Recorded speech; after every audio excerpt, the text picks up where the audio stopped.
무관심에서 관심으로 나 자신을 가장 먼저 파악하라. 하나님과 사탄 양쪽 모두 당신이 죽기를 바란다. 그러나 원하는 이유는 다르다. 하나님께서는 예수님의 생명이 당신을 통해 다른 사람들에게 나타나게 하려고 당신의 육체가 정욕과 욕심과 함께 죽기를 원하신다. 사탄도 당신이 죽기를 원한다. 그러나 그는 신자로서의 당신의 합당한 삶이 죽기를 바란다. 사탄은 모세와 예수님이 태어났을 때도 죽이려고 했다. 사탄은 낙태를 통해 우리 모두를 죽이려고 애쓴다. 그리고 우리를 죽이지 못하면 깨진 가족관계와 부모를 통해 상처를 주려고 애쓴다. 또한 당신의 유년기에 정말 아픈 상처를 안겨주려고 노력한다. 그 상처가 매우 치명적이라 당신은 상처가 주는 역기능 속에서 성장하게 되고 결국 하나님과 주변 사람들과 건강한 관계를 갖지 못하게 된다. 궁극적으로 사탄은 당신과 내가 받은 상처를 안고 신경쇠약으로 평생 살기를 바란다. 사탄의 강령이 무엇인지 폭로하는 요한복음 10장 10절은 그가 거짓 선지자들을 통해 도둑질하고 죽이고 파괴하려고 세상에 왔다고 말한다. 이와 관련하여 나는 사탄이 당신의 돈을 도둑질하고 신자로서의 당신의 합당한 삶을 죽이고 당신의 가족을 파괴하기를 원하고 있다고 말하고 싶다. 그것이 사탄의 임무다. 사탄이라는 이름의 뜻은 반대자다. 지피지기면 백정백승. 팀으로 하는 스포츠에서 상대팀의 강점과 약점을 파악하려면 정보를 입수해야 한다. 상대팀을 잘 알면 우리 팀이 부딪히게 될 것들을 예측하여 대비할 수 있다. 또 상대가 어떻게 공격해 올지 미리 알 수 있기 때문에 그에 맞는 준비를 할 수 있다. 이런저런 역량이 있다고 선전하는 그들의 말이 아니라 그들의 진짜 역량을 정확히 파악하면 효율적으로 대비할 수 있다. 영적인 세계에서도 마찬가지다. 사탄이 우리를 대적하려고 사용하는 전략을 정확히 파악해야 한다. 오늘날 많은 사람들이 사탄의 존재를 믿지 않는다. 그러나 바울은 우리 눈에 보이지 않는 악한 영의 세계가 있다는 것을 분명히 이해했다. 마귀의 간계를 능히 대적하기 위하여 하나님의 전신갑주를 입으라. 우리의 씨름은 혈과 육을 상대하는 것이 아니요 통치자들과 권세들과 이 어둠의 세상 주관자들과 하늘에 있는 악의 영들을 상대함이라. 그러므로 하나님의 전신갑주를 취하라. 이는 악한 날에 너희가 능히 대적하고 모든 일을 행한 후에 서기 위함이라. 에베소서 6장 11절에서 13절. 또한 그는 내게 광대하고 유효한 문이 열렸으나 대적하는 자가 많음이라. 고린도전서 16장 9절라고 말하면서 에베소서에서 했던 말을 재차 강조했다.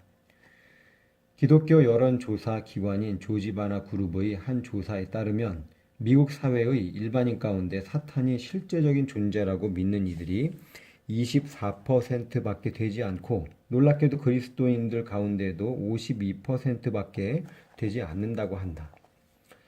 20세기 최고의 영성 작가인 C.S. 루이스가 말했다. 교회가 사탄을 다루면서 저지르는 두 가지 실수가 있다.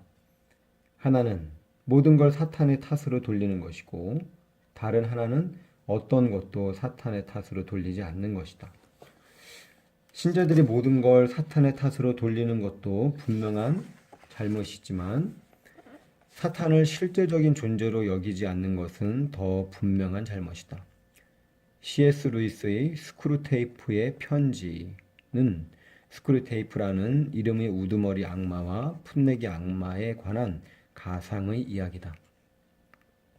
그 책에서 우두머리 악마인 스크루테이프는 그의 조카이자 풋내기 악마인 워무드에게 이렇게 말한다. 사랑하는 워무드에게, 환자에게 내 존재를 꼭 숨길 필요가 있느냐고 묻는 이유를 모르겠구나. 적어도 투쟁의 현 단계에서는 최고 사령부에서 이미 내려온 대답이 있지 않느냐? 당분간은 정체를 숨기는 것이 우리의 정책이다. 사탄은 자신의 존재와 음모에 대해서 사람들을 계속 어둠 속에 가두어 놓기를 원한다. 사탄이 인간을 파괴하려고 사용하는 몇 가지의 방법을 나열해 보았다. 사탄은 신자를 비난한다. 내가 들으니 하늘에 큰 음성이 있어 이르되 이제 우리 하나님의 구원과 능력과 나라와 또 그의 그리스도의 권세가 나타났으니 우리 형제들을 참소하던 자 곧 우리 하나님 앞에서 밤낮 참소하던 자가 쫓겨났고 또 우리 형제들이 어린 양의 피와 자기들이 증언하는 말씀으로써 그를 이겼으니 그들은 죽기까지 자기들의 생명을 아끼지 아니하였도다. 요한계시록 12장 10절 11절. 사탄은 믿지 않는 사람들의 눈을 가린다. 만일 우리의 복음이 가리었으면 망하는 자들에게 가리어진 것이라. 그 중에 이 세상의 신이 믿지 아니하는 자들의 마음을 혼미하게 하여 그들의 그리스도의 영광의 복음의 광채가 비치지 못하게 함이니 그리스도는 하나님의 형상이시라.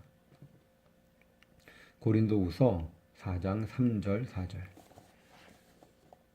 사탄은 광명의 천사로 가장하고 나타난다. 이것은 이상한 일이 아니니라. 사탄도 자기를 광명의 천사로 가장하나니. 고린도후서 11장 14절. 어떤 사람들은 사탄에게 이용당하여 그리스도인처럼 행동하지만 하나님 나라를 위한 동기를 갖고 있지 않다. 사탄은 죽이고 파괴하려고 애쓴다. 도둑이 오는 것은 도둑질하고 죽이고 멸망시키려는 것뿐이요 내가 온 것은 양으로 생명을 얻게 하고 더 풍성히 얻게 하려는 것이라. 요한복음 10장 10절. 사탄은 당신의 돈을 도둑질하고 신자로서의 당신의 삶을 죽이고 당신의 가족을 파괴하기를 원한다. 사탄은 거짓말하고 속인다. 너희는 너희 아비 마귀에게서 났으니 너희 아비의 욕심대로 너희도 행하고자 하느니라.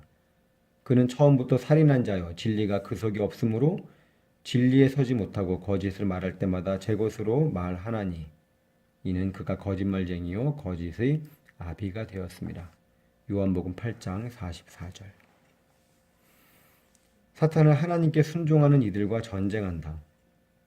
용이 여자에게 분노하여 돌아가서 그 여자의 남은 자손 곧 하나님의 계명을 지키며 예수의 증거를 가진 자들과 더불어 싸우려고 바다 모래 위에 서 있더라. 요한계시록 12장 17절. 사탄은 삼킬 자를 찾아 배회한다. 근신하라 깨어라. 너희 대적 마귀가 우는 사자같이 두루다니며 삼킬 자를 찾나니. 베드로전서 5장 8절. 사탄은 죽이려고 애쓴다. 그 꼬리가 하늘의 별 3분의 1을 끌어다가 땅에 던지더라. 용이 해산하려는 여자 앞에서 그가 해산하면 그 아이를 삼키고자 하더니. 요한계시록 12장 4절. 세 가지 거짓말. 사탄은 당신이 그의 온갖 거짓말을 다 믿기를 바라지만 그 중에서도 특히 다음 세 가지의 거짓말을 믿기를 바란다. 첫 번째는 당신이 환경을 바꿀 힘을 갖고 있지 않다는 것. 두 번째는 당신이 부당한 하나님의 희생자라는 것. 세 번째는 하나님께서 당신이 이 땅에서 고통을 당하도록 당신을 버렸다는 것이다. 사탄은 당신이 이 거짓말을 믿게 만들 수만 있으면 그때부터 당신이 하나님의 본성을 의심하게 될 거라는 걸 잘 알고 있다. 예수님도 제자들에게 말씀하셨다. 너희 모두 세상이 무너지는 듯한 심정이 들 텐데 그것이 나 때문이라고 생각할 것이다. 마가복음 14장 27절 메시지 성경. 누구나 알고 있는 것처럼 인생의 여정은 길다. 그리고 그 긴 나그네 길을 가는 동안에 사탄은 우리의 마음을 흉포하게 공격한다. 왜 그럴까? 우리가 어떤 사람들이 될 수 있는지를 잘 알고 그것을 무척 두려워하기 때문이다. 우리가 하나님께서 우리를 창조하실 때 의도하신 본래의 모습이 되면 일상의 삶을 통해 하나님의 능력과 사랑이 나타난다는 걸 잘 알고 있다. 또한 하나님 나라의 이익을 위해 다른 많은 사람들에게 영향을 끼침으로써 자신을 좌절시킬 것도 알고 있다. 그래서 사탄이 우리를 맹렬하게 공격하지만 우리는 이길 수 있다. 복음은 예수님이 우리를 자유롭게 하려고 오셨고 진리가 우리를 자유롭게 한다는 소식이다. 진리를 알지니 진리가 너희를 자유롭게 하리라. 요한복음 8장 32절. 나는 앞장에서 하나님께서 이 땅에서 자신을 대리할 사람을 찾고 계신다고 말했다. 에스겔서 22장 30절은 오늘날 하나님께서 인간에게서 무엇을 찾고 계신지를 말한다. 이 땅을 위하여 성을 쌓으며 성 무너진 데를 막아서서 나로 하여금 멸하지 못하게 할 사람을 내가 그 가운데에서 찾다가 찾지 못하였으므로. 하나님께서 지금 우리에게 내가 오늘의 세상 문화를 멸하지 않아도 될 수 있도록 가까이 막아설 사람이 하나도 없는가? 라는 본질적인 질문을 하신다. 위임장에 관하여 생각해보면 이 개념을 더 잘 이해할 수 있다. 당신이 위임장을 갖게 된다면 누군가를 대신하여 그의 이익을 대변하는 합법적 권한을 갖게 된다. 만일 당신이 마이크로소프트사의 창업자인 빌 게이츠의 위임장을 갖고 있다면 은행 안으로 당당히 들어가 10억 달러짜리 체크수표를 현금으로 바로 바꿀 수 있다. 그가 써준 위임장을 갖고 있다는 건 그가 소유한 모든 것에 대한 합법적인 권한이 있음을 뜻하기 때문이다. 예수님은 성경에 들어있는 7,500가지 이상의 언약을 이 땅에서 그분을 대신해 집행할 수 있는 위임장을 당신과 내게 주셨다. 이 약속은 하나님께서 우리에게 써주신 권리 양도 증서다. 그분은 그 증서를 우리에게 주시며 이 약속을 이 땅에서 집행할 수 있는 합법적인 권한을 내게 준다 라고 말씀하신다. 이는 당신과 내가 하나님께서 이 땅에서 사용하실 수 있는 통로, 즉 하나님의 언약이 현실로 이루어지게 해달라고 기도하는 이들이 되어야 함을 뜻한다. 이 땅의 궁극적인 주인이신 예수님은 다시 돌아오실 때 우리에게 임대해 주셨던 모든 걸 회수하실 것이다. 그분이 다시 오시면 우리는 더 이상 이 땅에 대한 책임을 지지 않을 것이다. 그러나 그날이 오기까지는 사탄의 악한 일을 파괴하는 법을 분명하게 깨닫고 살아야 한다. 자신의 극복 의지. 나는 변화의 주체 강습회를 열 때마다 핵심적인 원칙을 설명하려고 동영상을 사용한다. 그 원칙은 고린도후서 10장 4절에 나오는 어떤 견고한 진도 무너뜨리는 것으로서 나는 그것에 관해 설명할 때마다 자기 앞발을 보며 으르렁거리는 강아지의 동영상을 사람들에게 보여준다. 강아지는 앞발이 자기를 공격할 거라고 생각하여 으르렁거린다. 그 동영상은 중요한 진리를 예로 보여준다. 우리가 우리 자신의 최악의 적이 되는 경우가 한두 번이 아니라는 것이다. 당신과 내가 거듭났을 때 우리의 영은 하나님의 영으로 완전히 깨끗해졌다.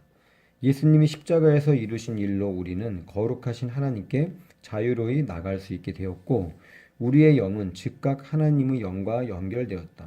그러나 우리의 혼은 다르다. 인간 존재는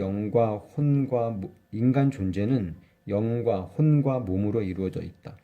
우리의 마음과 의지와 감정은 혼 안에 있다.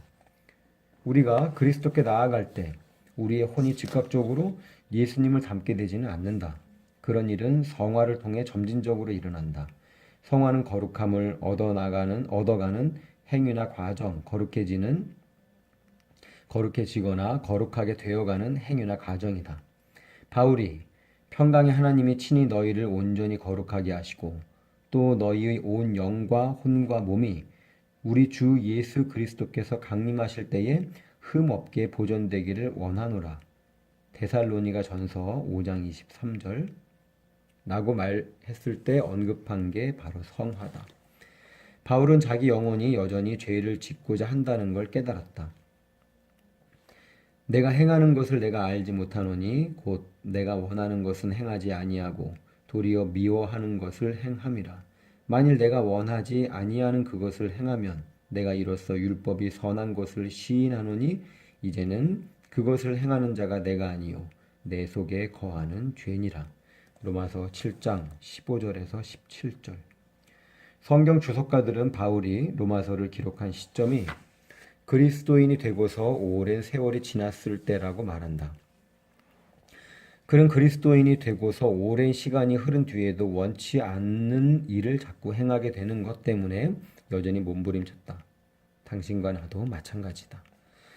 하나님께서는 그리스도께서 우리를 통해 자유롭게 행하실 수 있도록 우리가 자신의 육체를 십자가에 못 박기를 바라신다. 내가 그리스도와 함께 십자가에 못 박혔나니 그런즉 이제는 내가 산 것이 아니요 오직 내 안에 그리스도께서 사시는 것이라. 이제 내가 육체 가운데 사는 것은 나를 사랑하사 나를 위하여 자기 자신을 버리신 하나님의 아들을 믿는 믿음 안에서 사는 것이라. 갈라디아서 2장 20절.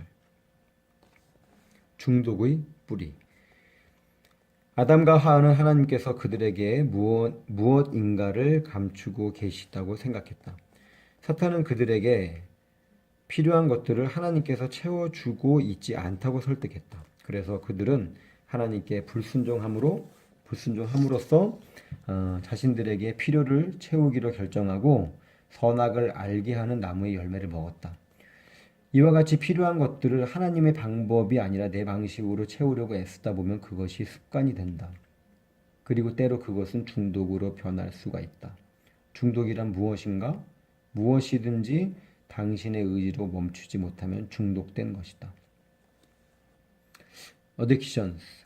중독을 저술한 심리학자 헨리 라이트는 중독의 뿌리가 사랑받으려는 욕구와 하나님께 사랑받고 있다는 생각을 믿지 못하는 것이라고 말한다. 중독은 영혼을 통해 충족되는 사랑과 친밀함을 육체로 채우려는 가짜 욕구다. 그리고 우리의 삶에서 고통을 은폐하려고 설계된 격리실이다. 우리의 뇌 안에는 중독을 낳는 생리학적인 인자가 있다. 인간의 뇌는 신경계 안에 있는 신경 전달 물질로 구성되어 있고 신경계 안에 있는 뇌 줄기는 만족스러운 느낌을 주는 호르몬을 내뿜는다. 그런데 우리의 삶에서 고통스러운 감정을 야기하는 부정적인 일이 발생하면 도파민과 세로토닌이라 불리는 두 가지 신경 전달 물질이 적게 분비된다. 그러면 우울과 불안과 정서적 고통이 커진다. 이러한 상태가 되면 우리를 위한 하나님의 완벽한 계획 밖에서 일상의 일들을 결정하는 잘못을 범하기 쉽다. 하나님께서는 우리의 삶에 필요한 모든 걸 채워주기 원하신다. 그러나 우리 삶의 필요를 하나님께서 채워주지 않으신다고 생각하면 그것이 우리의 삶의 정서적인 아픔을 유발하고 사탄은 우리의 방법으로 필요를 채우라고 유혹한다. 이런 식으로 우리는 중독을 낳는 잘못된 습관을 키워간다. 도파민과 세로토닌은 두뇌의 신경 신호를 전달하는 화학적인 심부름꾼이다. 도파민은 근육 운동과 동기부여와 쾌감을 조절하고 세로토닌은 주로 기분 상태와 추진성과 사회적 행동에 영향을 끼친다. 일례로 어떤 남자가 공허하고 외롭고 사랑받고 있지 못하다고 느낄 때 아마 그는 그런 필요를 채우려고 하나님을 찾는 대신에 포르노를 선택할 것이다. 그에게 진짜 필요한 건 하나님의 사랑을 알고 체험하는 것임에도 그의 삶에는 하나님과의 참된 사귐이 없다. 그는 하나님께서 자신을 사랑하신다는 걸 믿지 않는다. 자신의 공허함과 아픔을 육체를 통해 처리하려고 애쓸 뿐이다. 크레이그 힐은 깨진 속박에서 대부분의 사람들이 네 가지의 거짓말을 믿기 때문에 계속 중독된 채로 산다고 말한다. 그들은 하나님이 신실하지 않으며 중독 습관이 자신들에게 필요한 것을 채워줄 거라는 거짓말을 믿는다. 또한 그들은 중독된 습관의 힘이 그것을 깰 수 있는 하나님의 능력보다 더 강하고 중독이 그들의 존재 방식이라는 거짓말을 믿는다. 지금 무엇인가에 중독되어 있는가? 그렇다면 당신을 향한 사랑을 분명하게 계시해 달라고 하나님께 구하는 데 모든 주의를 집중하라. 그분의 사랑에 관한 성경 구절들을 묵상하라. 내 책인 하나님의 터치와 하나님 심장에 귀 기울이기를 참고해도 좋다. 하나님께서 당신을 사랑하신다는 진리를 깨닫고 믿고 체험하기 시작하면 중독에서 벗어나는 길이 보이기 시작할 것이다. 당신을 향한 하나님의 사랑을 체험하면 치유라는 선물을 얻을 것이다. 그러나 때로는 세대를 통해 전해지는 불법 때문에 자녀들의 영혼에 이런저런 중독이 남기도 한다.